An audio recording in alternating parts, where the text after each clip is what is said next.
How to reset network settings on Windows 11 to fix internet connection issues. This tutorial shows you how to fully reset your network settings and get your connection working again. First, click on the Start button and go to Settings.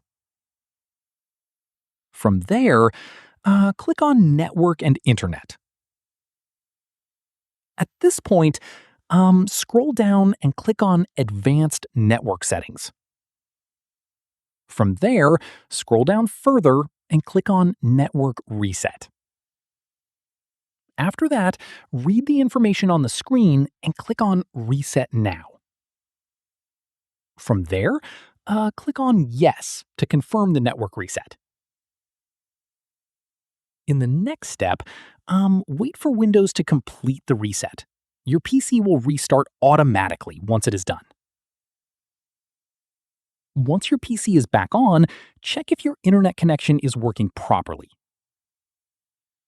Following this, if you are on Wi-Fi, go to Network and Internet in Settings and reconnect to your Wi-Fi network by entering your password again. From here, if the connection is still not working, right-click on the Start button and click on Windows PowerShell or Terminal and run it as administrator. At this stage, type in netsh winsock reset and press Enter. After this, type in netsh int IP reset and press Enter. Once completed, type in ipconfig/flushdns and press Enter to clear the DNS cache. From there, type in ipconfig/release and press Enter, followed by ipconfig/renew and press Enter to refresh your IP address. Once done, close the terminal and restart your PC.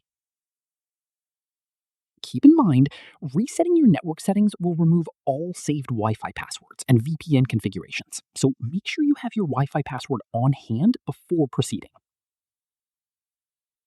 Finally, once your PC restarts, check your internet connection and confirm everything is working normally again. And that's it. If this guide helped you reset your network settings on Windows 11, give it a like, subscribe for more Windows tutorials, and tap the bell icon for updates. See you in the next one.